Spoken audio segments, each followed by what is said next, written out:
ममता बॅनर्जींचा अहंकार तुटला. जे सनातनचा विरोध करेल त्याच्यासोबत एकही राज्य उभं राहणार नाही. नवनीत राणांची टीका. विजयाची रणनीती सांगितली. देशातील 5 राज्यांच्या निवडणुकांचे निकाल हाती आले असून 3 राज्यात भाजप आघाडीवर आहे. त्यात अवघ्या देशाचं लक्ष लागलेल्या पश्चिम बंगालमध्ये भाजपाने जोरदार मुसंडी मारली असून तब्बल 200 जागांच्या जवळपास आघाडी घेतल्याचं चित्र आहे. त्यामुळे गेल्या 15 वर्षापासून पश्चिम बंगालमध्ये असलेली तृणमूल काँग्रेसची सत्ता उलथवून टाकण्यात भाजपला यश आलंय.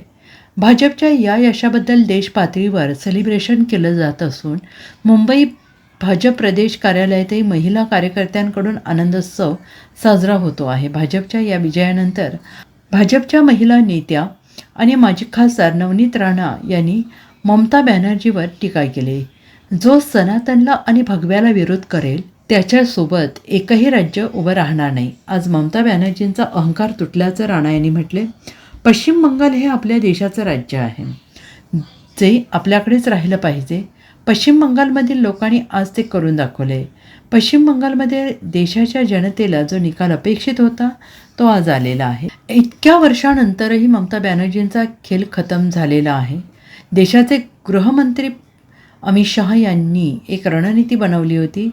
त्या रणनीतीचा हा विजय आपण आज सर्वजण पाहत आहोत, असं म्हणत नवनीत राणा यांनी ममता बॅनर्जीच्या पराभवावर भाष्य करत भाजपच्या महिला नेत्या आणि माजी खासदार नवनीत राणा यांनी ममता बॅनर्जींवर टीका केली आहे. पश्चिम बंगालमध्ये जे ज्येष्ठ नेते होऊन गेले त्यांना आज आनंद होत असेल, कारण आज ममता बॅनर्जीचा अहंकार तुटला आहे. अत्याचार करणाऱ्याला ममता बॅनर्जी सपोर्ट करत होत्या, असं म्हणत भाजप नेत्या नवनीत राणा यांनी पश्चिम बंगालमधील निकालानंतर आपली भूमिका मांडताना ममता बॅनर्जी यांच्यावर जोरदार हल्लाबोल केला. जो सनातनला आणि भगव्याला विरोध करेल त्याच्यासोबत एकही राज्य उभे राहणार नाही. ममता बॅनर्जी का खेल अब खत्म हो गया है. आता खेल होबे नाही, खेला खतम हो गया, असं म्हणत नवनीत राणांनी ममता बॅनर्जी यांच्या पराभवावर भाष्य करत टीका केली आहे.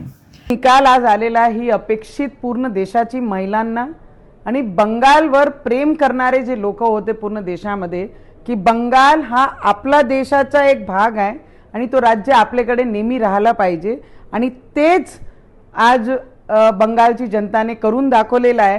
हां, लोक म्हणतात भारतीय जनता पार्टीची खूप मोठी जीत आहे की एवढे वर्षानंतर ममता बॅनर्जी का खेल खत्म, खेला खत्म होबे, और ये खेला खत्म कर दिया बंगाल के लोगों ने. आणि याच पद्धतीने मी मनापासून आमचे देशाचे प्रधानमंत्री मोदीजींचं अभिनंदन करन. लोक म्हणतात मोदी है तो मुमकिन है, आणि त्याच पद्धतीने आमचे देशाचे गृहमंत्री ज्यांनी एक स्ट्रॅटेजी बनवली आणि स्ट्रॅटेजी अनुसार त्यांनी इथे काम केला आणि त्याचा निकाल आज जनतानी पूर्ण देशाने पाहिलेला आहे. ममता बॅनर्जीचा अहंकार तुटला. ममता बॅनर्जीचं ज्या पद्धतीने महिलांची सुरक्षाबद्दल जे हलगर्जीपणा होता, जे त्यांना निग्लेक्ट करत होती आणि जे अत्याचार करणारे लोक त्यांना सपोर्ट करत होती, आज या सगळे विषय संपलं. आणि जेवढेही ग्रेट लीडर्स होऊन गेलेले पश्चिम बंगालमध्ये आपले, ते सगळे आज मनाला शांती भेटत असन की जे सनातन्यांचा विरोध करन, जे रामरामचा विरोध करन, जे भगवेचा विरोध करन, त्याच्यासोबत या देशाचा एकही राज्य राहणार नाही. आणि ते वेस्ट बेंगॉलमध्ये आज सगळ्यांनी डोळ्यांनी पाहिलेलं आहे. तो ममता बॅनर्जी, तुम्हारा खेला खत्म हो गया, खेला होबे नहीं, खेला खत्म हो गया. तो लोग बनते हैं कि ये आपली जीत है. यस, ये जीत हमारी नहीं, उन उम्मीदों की है जो वेस्ट बंगाल की जनता ने अपनी आंखों में सजाई थी. तो उस जनता को, त्या सगळी महिलांना, ते युवकांना ज्यांना वाटते की आमचा वेस्ट बेंगॉल बांगलादेशी घुसपेटी आहे, हे बंद झाले पाहिजे. वेस्ट बेंगॉलची महिलांना सुरक्षा भेटली पाहिजे. वेस्ट बेंगॉलचे मजदूरांना मजदूरी भेटली पाहिजे, कामं भेटले पाहिजे, ग्रोथ झाली पाहिजे. या सगळे वेस्ट बेंगॉलची जनताला मनापासून मी अभिनंदन करीन. मोदी जी हैं तो मुमकिन है.